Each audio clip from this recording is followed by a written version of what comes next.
जय हिंद दोस्तों, मैं महेंद्र शर्मा स्वागत करता हूं मेरे यूट्यूब चैनल में आपका। उम्मीद करता हूं आप खुश और स्वस्थ है। दोस्तों आइए दिखाते हैं पाकिस्तान की एक और डिबेट जिसमें कैसे ये पाकिस्तानी बौखलाए हुए हैं। अब सारा का सारा दोष इन्होंने आईपीएल पे मंड दिया है, क्योंकि आईपीएल की सीरीज में बहुत से देशों के खिलाड़ी खेलते हैं, लेकिन पाकिस्तान के खिलाड़ियों को आईपीएल में खेलने की अनुमति नहीं है। तो दोस्तों ये कैसे पाकिस्तानी एक पैनलिस्ट है ये बौखलाया हुआ और बोल रहा है कि इंडियन आईपीएल ने सारा का सारा खेल हमारा यहाँ बिगाड़ दिया और इंटरनेशनल इनकी बेइज्जती हो चुकी है, क्योंकि अफगान मुद्दे पे इन्होंने तालिबान की पैरवी करके जो साथ तालिबान का दिया था वो उससे सीधा सीधा जग जाहिर था कि ये सिर्फ और सिर्फ आतंकवादियों की पैरवी करने के लिए है। तो दोस्तों इसी क्रम में न्यूजीलैंड ने अपना दौरा रद्द किया, उसके बाद ऑस्ट्रेलिया ने दौरा रद्द किया, उसके बाद छोटी छोटी बहुत सी देशों की टीमें थी उन्होंने भी आने से मना कर दिया था दोस्तों।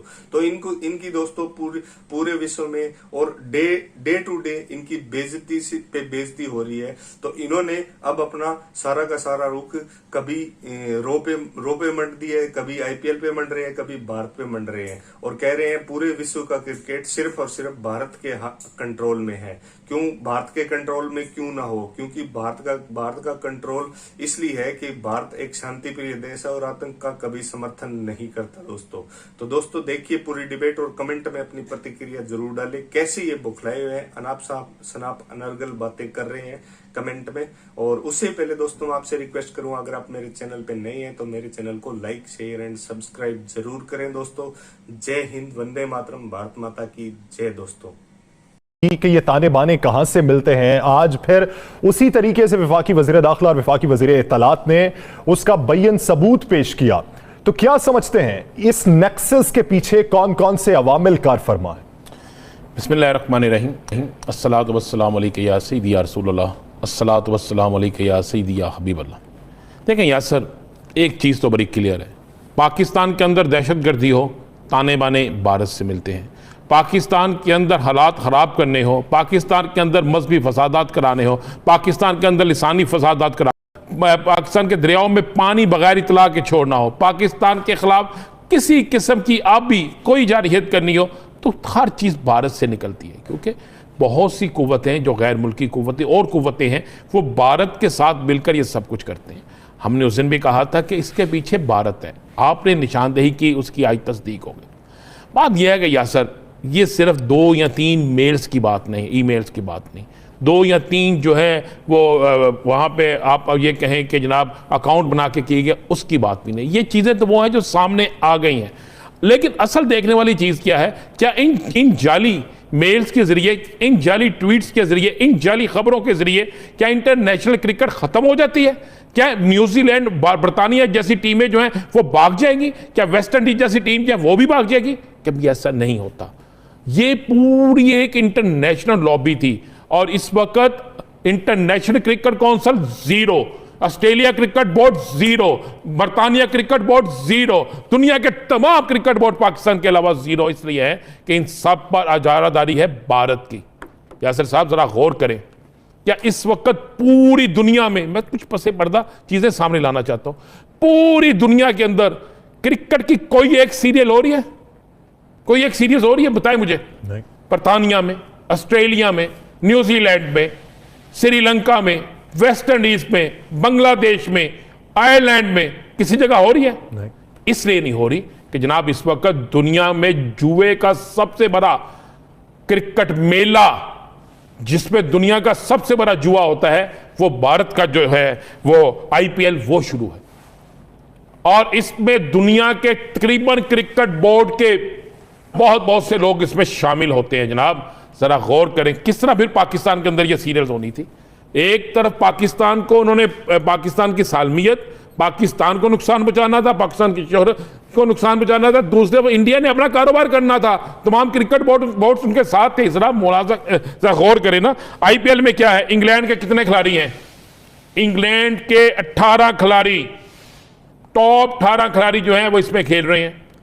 ऑस्ट्रेलिया के 17 खिलाड़ी इसमें खेल रहे हैं। न्यूजीलैंड जिनको बड़ा डर लगता है, उसके जनाब न्यूजीलैंड के 10 खिलाड़ी टॉप 10 पेपर वर्क किया हुआ है जनाब इस पे खेल रहे हैं। बांग्लादेश के 2 खिलाड़ी इस पे खेल रहे हैं। आगे आ जाए साउथ अफ्रीका, इसके 11 खिलाड़ी इस पे खेल रहे हैं, वेस्ट इंडीज के 14 खिलाड़ी इस पे मौजूद हैं, श्रीलंका के 3 खिलाड़ी हैं, अफगानिस्तान के 3 खिलाड़ी इस पे मौजूद हैं। मुझे बताएं अब कौन सा मुल्क रह गया जिसके खिलाड़ी इस पे मौजूद नहीं है? पाकिस्तान सिर्फ एक रह गया। अब बताएं कि इंडिया की कैसी इजारादारी होगी इस पे कि पूरी दुनिया के अंदर कोई और क्रिकेट सीरीज उस वक्त तक होती नहीं जब तक ये जुए का काम नहीं चलता रहता है।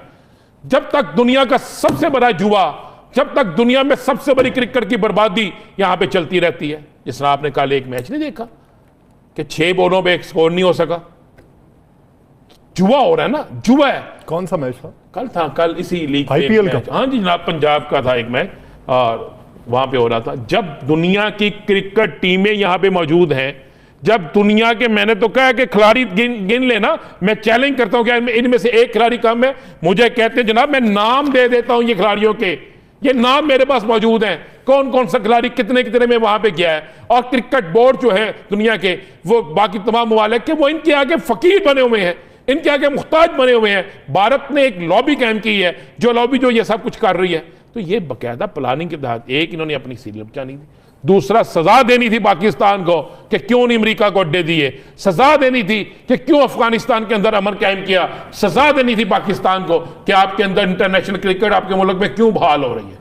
ये न्यूजीलैंड की टीम, मुझे एक बात बताएं, बांग्लादेश से चल के पाकिस्तान आने तक 1 माह पहले की एक खबर, वो अब जिसको ये बना रहे हैं, ये बाकी मामला उस वक्त तक उन्हें नहीं पता था। यही न्यूजीलैंड की टीम जब वहां से निकल के, होटल से निकल के एयरपोर्ट तक गई, एयरपोर्ट से फिर आगे गई, एयरपोर्ट जाने तक एहसान उल एहसान कोई आया? क्या वहां पर कोई और शख्स आया? किसी ने हमला किया? असल मामला यह था कि ये मेल बाकायदा एक प्लानिंग के तहत भारत से ये जनरेट की गई। पैगाम तो आज ही मिल जाना चाहिए था। वज़ीर आज़म इमरान खान से कौमी टीम मिलने गई है, एक गाड़ी आगे पीछे सिर्फ एक कोस्टर। तो ये एक पैगाम दिया गया, ये एक ड्रामा था और इस ड्रामे का सारा जो हिस्सा था, अब मैं आपको आगे चलता हूँ। ये जिनकी तस्वीर हम दिखा रहे हैं, जिन्होंने ये जाली मेल्स बनाई, जिन्होंने ये सारा कुछ किया, अब इनके पीछे कौन है? ये कहाँ पे हुए डिस्कस? असल सवाल भारत के अंदर कौन था? फिर इनके पीछे पैसे कौन लगा रहा था? ये जो IPL हो रहा है इस पे कौन कर रहा है? पाकिस्तान के अंदर बुक मेकरों के किससे राब्ते? मैं 3 नाम ले रहा हूं। ये 3 नाम वो है जो ये सारा कुछ मैनेज कर रहे थे, जिनके जरिए इन्वेस्टमेंट हो रही थी, जिनके जरिए खाली ये इंटरनेशनल मीडिया में सारा कुछ चाया जा रहा था, जिनके जरिए जुआ से हर चीज होती है, जिनके जरिए पाकिस्तान के अंदर भी सहूलतकारों को पैसे दिए जाते हैं। एक नाम है बालम 11, बालम 11 या बालम 11, ये इसका कोड है। बालम नाम है, 11 नंबर इसका कोड है। सही। दूसरा नाम है सागर और तीसरा नाम है मनोज। ये 3 वो बड़े बुक मेकर हैं। तीनों के तीनों जो हैं वो रॉ के एजेंट हैं। तीनों के तीनों दुनिया के किसी मुल्क में भी आप कहें कि 50 अरब की हवाला कराना, पैसे पहुंचाने, ये पहुंचाते हैं। जनाब आपके पाकिस्तान में कराची, इस्लामाबाद, लाहौर, सियालकोट, मुल्तान, सक्खर और रावलपिंडी, कहां कहां मैं आपको बताऊं कि इनके रूट्स हैं। हमारे ही पाकिस्तान के बुक मेकर्स इनसे अरबों रुपए का लेन देन करते हैं और उसके बाद जिनको ये कहते हैं उनको पैसे इस तरीके से दिए जाते हैं कि आप सोच नहीं सकते। तो ये पूरी एक प्लानिंग थी यासर। सुबह से सब ये चला रहे हैं, बिल्कुल फवाद साहब ने तो उल्टा के रख दिया ना, एक एक चीज निकाल दी, उनका सब कुछ करके निकाल दिया और अगला पोस्टमार्टम हमने आपके सामने रख दिया कि भाई क्या हो रहा है। ये जो क्रिकेट मैच सीरियल हो रही है, IPL हो रही है, इसमें जब तमाम दुनिया के ममालिक यहाँ पे होंगे और अगर पाकिस्तान के अंदर वो सीरियल हो जाती शुरू, तो भाई ये सीरियल तो इनका तो ये जुआ नाकाम हो जाना था, लोगों की तो जो होनी थी असल क्रिकेट की तरफ। तो उन्होंने कहा जी नहीं, ये क्या हो गया, एक तीर से 2 शिकार। आपको पता है, चलिए मैं आपको एक और खबर दे देता हूं। बांग्लादेश के अंदर क्या भारतीय क्रिकेट बोर्ड के कुछ लोगों की न्यूजीलैंड के कुछ अफराद के साथ मुलाकात नहीं हुई? बांग्लादेश में जनाब कितने दिन पहले, जब ये सीरियल खेलने गए हुए थे। तो उसमें क्या बातें हुई? उसमें बड़ी चीजें तय, ये सब कुछ तय था। जो कुछ लोग किसने वहां पे क्या ये नहीं हुई कि पाकिस्तान के अंदर आप गैर महफूज होंगे? क्यों नहीं बताते? सवाल पूछें कि बांग्लादेश में इन्हें सिक्योरिटी कितनी मिली थी? बांग्लादेश की जरा आप सिक्योरिटी देख लें तो आपको पता चले। शेख रशीद ने ठीक कहा था कि न्यूजीलैंड में उतनी फौज नहीं है जितनी पाकिस्तानी सिक्योरिटी देती। तो वहां पर जो इनको इंडियन क्रिकेटर, इंडियन बोर्ड के कुछ लोग मिले थे, वो किस लिए मिले थे? रूल के मुताबिक तो जब आपकी किसी मुल्क की भी कोई क्रिकेट टीम कहीं जाती है तो वो तो किसी और से मिलती ही नहीं। इनसे क्यों मिले थे? वहां पर सिक्योरिटी प्रॉब्लम क्यों नहीं थी? वहां पर सारे मामला क्यों दुरुस्त थे? या सर बहुत से ताने बाने हाली मिलते नहीं, इनमें से बहुत सी जगहों पे बहुत से लोगों के साथ फिट है। तो इसलिए हमें शायद तरक्की पजीर मुल्क समझते हैं, नहीं, मैं आगे भी आके जाता हूं आगे इसीलिए एहसान फरामोश हो जाते हैं कि जब कोविड के दिनों में कोई टीम आने को तैयार नहीं थी, पाकिस्तान बरतानिया गया, थर्ड क्लास होटल्स में खिलाड़ी रहते रहे, उन्हें बुरी तरह ट्रीट किया गया, लेकिन क्रिकेट की बहाली के लिए पाकिस्तानी खिलाड़ी वहां पर पहुंचे। लेकिन अब जबकि पाकिस्तान महफूज मुल्क है, तमाम सिक्योरिटी एजेंसीज के सरबराहान यहां पे आए, हमने सेफ हेवन आपको दी, उसके बावजूद आपको यहां पे सिक्योरिटी। मैंने तो आपको आगे रखती है यासर कि ये इन मुल्कों के ये खिलाड़ी जो हैं ये इस वक्त इंडियन लीग खेल रहे हैं और तमाम क्रिकेट बोर्ड जो है ये अपने क्रिकेट बोर्ड से इजाजत लेके आए हैं। और मैं आपको ये भी कह दूं, ये इंडियन प्रीमियर लीग पाकिस्तान के किसी स्टेडियम में ये इजाजत लेके खेलने आते फिर भी इन्हें खतरा ही कोई नहीं था, इसलिए कि ये जुए का कर रहा है।